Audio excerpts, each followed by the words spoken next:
So I'm back with another art journal for this week, even though I did one last Friday, but I had these images handy I wanted to use, so I thought, why not? So here is a picture from a travel magazine, a beautiful house here in Venice. Then there is this really cool picture of an octopus. It came from a book. And so I start by cutting some parts out, and I also rip some parts. Now, before I got hooked on making assemblages, I used to work in journals all the time, and I still really like to work this way. I like to create something that doesn't take too long to complete, also something where you can just follow the inspiration of the moment. So for this one too here, I just had the two images in mind, and then we have to just see what happens.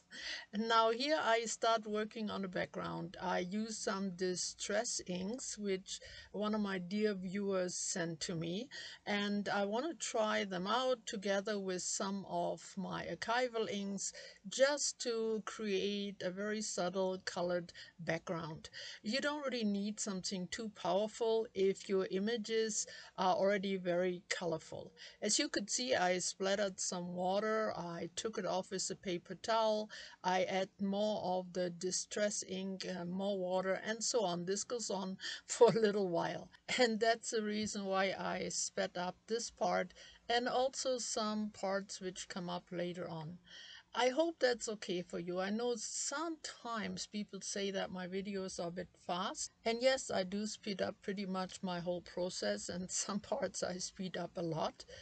I guess I make my videos the way I like to watch new art videos. I like to see the process and get all the details I need, but I don't really like to watch paint dry. I don't like people, looking for things and a lot of extra footage that doesn't give me a lot of information, mainly because I don't have the time to really watch very long videos. So I make my videos the way I like them. I hope the majority of you likes them that way too. And next here, I took some archival ink through the stencil, and that picked up the oxide ink and replaced it and gave me this very subtle design. So after a bit more purple and a little bit of pink as well, I started working with my images. Now I cut them out in a way that they have slits, both on the houses and on this little octopus, and that way I can kind of mix them up together and make it look more real and more dimensional. So he is perching right there on the top, and for starters I just attach him to the house, and then I will glue it down all in one piece. That seems to be the easiest way for me to do it. All right, enough chatting for right now. I will turn you over to some music. All the mediums I will be using will be in the captions like always. The process is easy to follow, and I will talk to you towards the end. Enjoy.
So a few final touches and I'm finally done, and I hope you enjoyed watching me put this together. Let me show you one more time a few details. The quote up here in the corner, then of course that great octopus. I think it got more dimension because of the white dots. The glossy accent on the guitar, it also gives a great feel to the houses. And then of course here on the bottom, the paste gave me the texture I really like on some of my art journal pages. Now adding the happy lady here was definitely an afterthought, but she fits so perfectly into the little clearing in the background, and it really completes the story. Now when I started working on this page, I had no plan to make it relatable to the crazy times we're living in right now. It just evolved that way, but I'm glad that the message is one of positivity and living life to the full. Have a wonderful week. Bye bye for now.